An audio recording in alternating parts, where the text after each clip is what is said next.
Toyota tundra 2017 model USA made vehicle का SRS के module की जो लोकेशन है वो आपको बताता हूँ। ये आप देख सकते हैं ड्राइवर सीट के साथ ये कंसोल बॉक्स लगा है। कंसोल बॉक्स के बिल्कुल ये नीचे ठीक सेंटर में इसका एसआरएस का मॉड्यूल आता है। ये खोलने के बाद आपको मैं दिखाता हूँ इसका लोकेशन किधर है। ये एक इन्फॉर्मेशन आपके साथ जस्ट शेयर करने का मकसद था कि आप लोगों को इसके मॉड्यूल की लोकेशन के बारे में नॉलेज हो। जैसा कि आप देख सकते हैं 2017 मॉडल है, ये देखें। अस्सलाम वालेकुम फ्रेंड्स, कैसे हैं आप सब। उम्मीद करता हूँ आप सब बढ़िया से होंगे। अल्लाह सुब्हाना तआला से दुआ आपके रोफ़ी ता फरमाए, आपकी ज़िंदगी में सानियाँ पैदा फरमाए और सानियाँ तकसीम करने की तौफीक अता फरमाए, आमीन। आज हम जिस टॉपिक पे बात कर रहे हैं टोयोटा टुंड्रा 2017 मॉडल है। इस व्हीकल में जो प्रॉब्लम है आप देख सकते हैं, एयर बैग की लाइट लुमिनेट कर रही है। गाड़ी स्टार्ट करता हूँ, आपको दिखाता हूँ, फिर इसकी एसआरएस की किट की लोकेशन भी आपके साथ शेयर करता हूँ और फॉल्ट क्या आ रहा है वो भी दिखाता हूँ। गाड़ी स्टार्ट कर दी है, आप देख सकते हैं इसके अंदर हमारी एयर बैग की लाइट लुमिनेट कर रही है।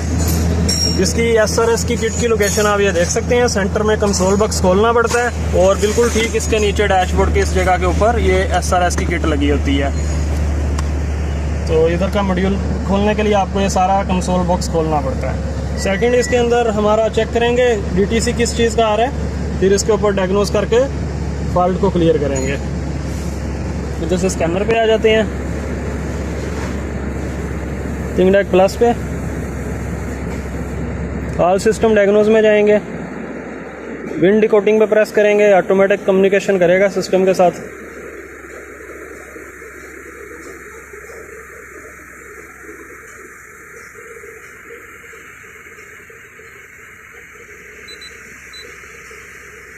जिन दोस्त साहब आपके पास इतने पैसे और वसाइल नहीं है कि किसी महंगी कंपनी का स्कैनर लेके काम कर सके, मैंने ये सजेशन करूंगा आप ये थिंगडेक की बड़ी वाली डिवाइस ले लें। ये स्कैनर के मुकाबले बहुत कम पैसों में मिल जाती है और एक पूरे स्कैनर जितना काम करती है। अगर किसी दोस्त साहब आपको इन डिवाइस की ज़रूरत हो तो मेरे साथ व्हाट्सअप नंबर पर भी रब्ता कर सकते हैं।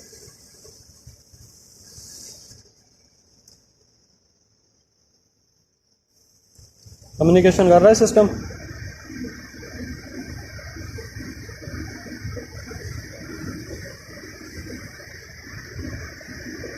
इधर से गाड़ी का इंजन ऑफ कर देते हैं, इग्निशन का स्विच ऑन कर देते हैं।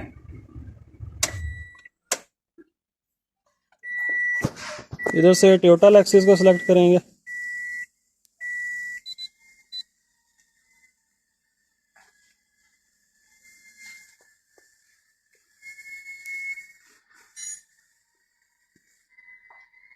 इधर से 16 पिन डीएलसी नॉर्थ अमेरिका को,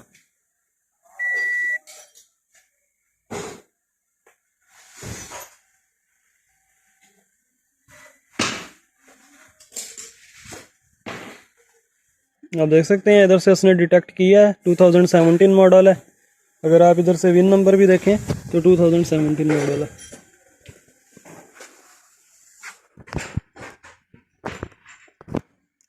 ओके करेंगे, फिर ओके करेंगे।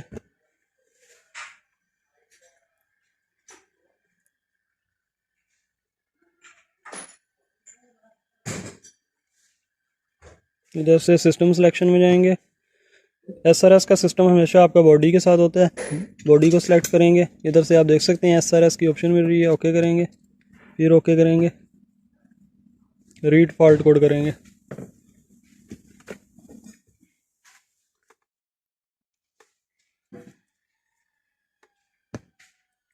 ये आप देख सकते हैं इसके अंदर हमारे दो कोड आ रहे हैं परमानेंट में।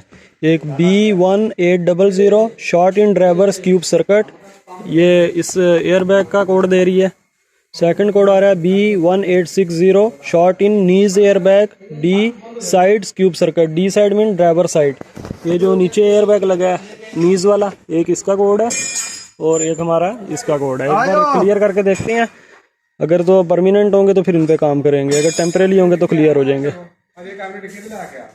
ये परमानेंट में आ रहे हैं, ये चेक करते हैं खोल के, शायद इसके ग्रिप से रिलेटेड कुछ फॉल्ट आ रहा होगा। दोनों को चेक करते हैं। इसका फॉल्ट हमें मिल गया, इसके ये ग्रिप्स के अंदर फॉल्ट है। ये देखें, ये ग्रिप्स बराबर नहीं लगे हैं, ये देखें लूज है, टूटा हुआ है ग्रिप ये। तो लिहाजा ये सबसे पहले दोनों कनेक्टर इसके चेंज करेंगे एयर बैग के। इस वजह से हमारा एयर बैग का कोड बन रहा था। एयर बैग इसका बिल्कुल ठीक है, पीछे फॉल्ट आपको मैंने दिखा दिया है, ये वायरिंग के अंदर इशू है। सेकंड हमारा ये नीस का जो एयर बैग है, इसका भी ग्रिप मैंने चेक किया, वो भी फॉल्टी है। तो लिहाजा इन दोनों के ग्रिप्स चेंज करके फिर आपको दिखाता हूँ ये फॉल्ट क्लियर होता है कि नहीं। ज़रूरी नहीं हर टाइम हमारी जो है एयर बैग्स के इंटरनली फॉल्ट हो, सम टाइम इनके कनेक्टर्स और ग्रिप्स के अंदर भी प्रॉब्लम आ जाती है। तो ये इसके कनेक्टर चेंज करेंगे। जैसा कि आप देख सकते हैं, पहले ये शायद रिप्लेस हुआ हुआ है, डैमेज था, ब्लास्ट हुआ होगा, किसी ने किट प्रोग्राम करने के बाद ये लगा दिए थे, जिस वजह से ये लूज़ हो रहे हैं कनेक्टर। जैसा कि आप देख सकते हैं, ये 2 ग्रिप हम लेके आए हैं ऊपर वाले एयर बैग के, ये अभी इधर रिप्लेस करने लगे हैं। सेकंड ये इसका लगा हुआ है एयर बैग नीचे नीज वाला, इसका ग्रिप चेक करेंगे, लगता लूज़ है, ये इधर हिल रहा है, ये देखें ये बिल्कुल लूज़ हुआ हुआ है। तो ये इनके कोड बने हुए हैं, ये लगाने के बाद फिर आपको चेक करवाता हूँ। इसमें लॉक नहीं है, लॉक ना होने की वजह से ग्रिप लूज़ लग रहा है, और ऊपर के ये ग्रिप टूटे हुए थे मैंने आपको जैसा कि दिखाया। तो ये रिप्लेस करता हूँ, फिर दिखाता हूँ जो कोड आ रहे थे हमारे परमानेंट, वो रेज होते हैं कि नहीं। जैसा कि आप देख सकते हैं, दोनों वायर जॉइंट कर दिए और इसके ऊपर हम हीट श्रिंक का इस्तेमाल करेंगे इसे इंसुलेट करने के लिए। टेप से ज़्यादा अच्छा जो होती है वो हीट श्रिंक होती है। इसको थोड़ा ऊपर करके तो बस हल्की सी हीट देनी होती है और ये बिल्कुल अच्छे तरीके लैमिनेट कर देती है।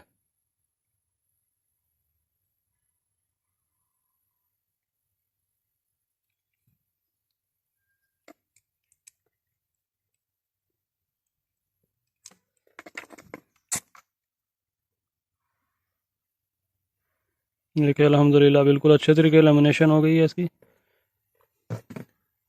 ये अब बहुत अच्छा ज़बरदस्त हो गया, शॉर्ट भी नहीं होगी। टेप कुछ अरसे के बाद ये देखें ख़राब हो जाती है, वो उखड़ने लग पड़ती है। ये जितना मर्ज़ी अरसा रहेगी इस तरीके ये इसके ऊपर लेमिनेट रहेगी।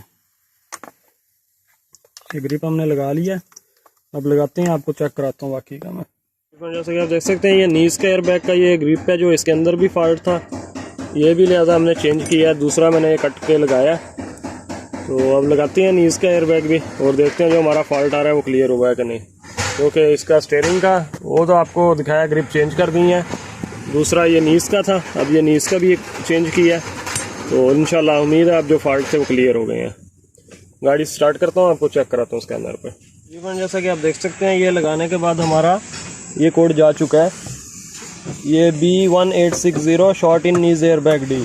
अब जो कोड आ रहा है, एक और एक्टिव कोड अभी आया है, B181B open in passenger side air bag variable went holes cube circuit, जो कि ये हमारा डैशबोर्ड का जो एयर बैग लगा होता है उसका कोड दे रहा है। अभी ये खोलते हैं, देखते हैं इसका वायर में प्रॉब्लम आ रहा है या एयर बैग में प्रॉब्लम आ रहा है, ये अब चेक करते हैं। क्योंकि बाकी के तो दोनों कोड क्लियर हो गए हैं, ये वाला भी क्लियर हो गया है, नीचे का भी क्लियर हो गया, उसका ग्रिप का जो फॉल्ट था वो भी रिप्लेस करने पे क्लियर हो गया। आप देख सकते हैं हिस्ट्री में जा चुका है। तो लिहाजा ये भी एक परमानेंट कोड आ रहा है, B181B open in passenger side air bag variable went holes cube. अब ये उधर भी एक खोल कर चेक करते हैं, ग्रिप का फॉल्ट है या डिस्टेंस लगानी पड़ेगी, एयर बैग का फॉल्ट है, फिर आगे आपको कंटिन्यू करके दिखाता हूँ। जी मैम, जैसा कि आप देख सकते हैं, इसका ये ग्लो बॉक्स वगैरह सब ओपन किया है और इधर इसका ये ग्रिप खुला हुआ है। ये ग्रिप आप देख सकते हैं, ये खुला पड़ा है, ये शायद लूज़ है ऊपर, इस वजह से ये प्रॉब्लम आया। ये देखें, ये इसका ऊपर का कनेक्टर है जिसमें ये लगना है।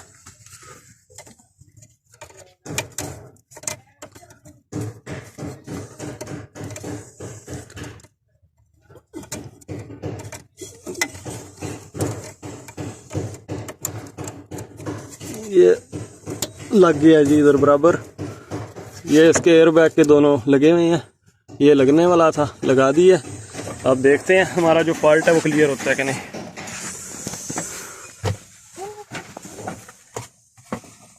इग्निशन का स्विच ऑन करते हैं, देखते हैं।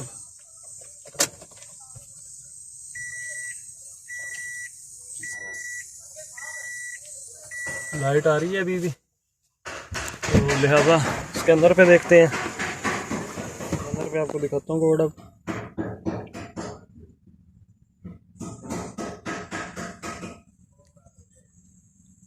रीड फॉल्ट कोड, ये परमानेंट आ रहा है, मतलब वो ग्रिप किसी ने इसलिए उतारा है कि उसके अंदर फॉल्ट है। अब उधर रेजिस्टेंस लगा के बंद कर देंगे, क्योंकि ग्रिप तो हमने लगा दी है ऊपर का, ये देखें, लगाने के बाद भी फॉल्ट क्लियर नहीं हुआ। तो लिहाजा रेजिस्टेंस लगाते हैं इधर भी, फिर आपको दिखाता हूँ ये फॉल्ट भी क्लियर होता है कि नहीं। बाकी के तो सारे क्लियर हो गए हैं। ऊपर का स्टीयरिंग का भी क्लियर हो गया, नीचे का वो नीज वाला भी क्लियर हो गया। अब ये साइड हमने खोल लिया, अब इधर का भी क्लियर करते हैं।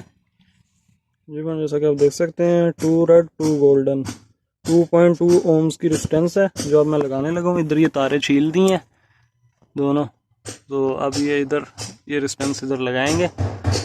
लगाने के बाद आपको दिखाता हूँ जो हमारा फॉल्ट है वो क्लियर होता है कि नहीं, क्योंकि इसका जो डैशबोर्ड का एयरबैग लगा है ये उसका कोड दे रहा था, तो उसके अंदर इंटरनल फॉल्ट है एयरबैग के अंदर।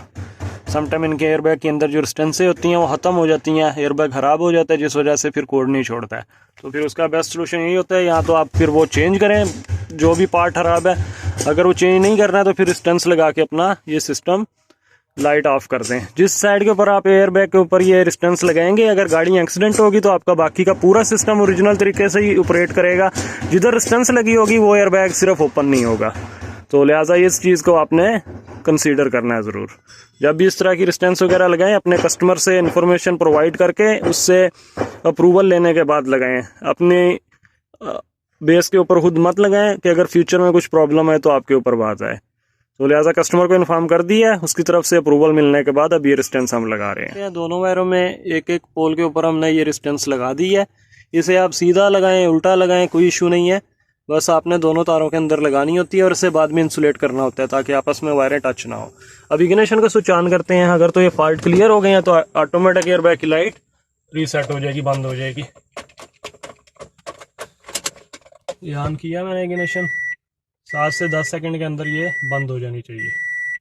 ये देखें अल्हम्दुलिल्लाह हमारी एयरबैग की लाइट जा चुकी है। वर्क डन अल्हम्दुलिल्लाह। गाड़ी बंद करके स्टार्ट करेंगे जब, फिर भी ये चली जाएगी। ये देखें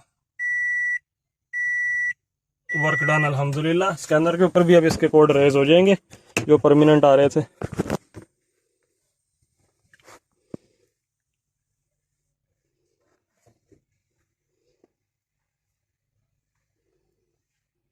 नो डीटीसी अल्हम्दुलिल्लाह, आप देख सकते हैं नो डीटीसी और लाइट हमारी जा चुकी है। उम्मीद है इस वीडियो से आपको फ़ायदा हासिल होगा। 5 वक्त नमाज़ पढ़ें, कुरान पाक पढ़ें, तो बस इस्तग़फ़ार करें। अगर किसी के साथ नेकी और भलाई करने का मौका मिलता है तो ज़रूर करें। यही दुनिया आखिरत की कामयाबी है। अपनी दुआ में मुझे भी याद रखिएगा। अल्लाह हाफिज़।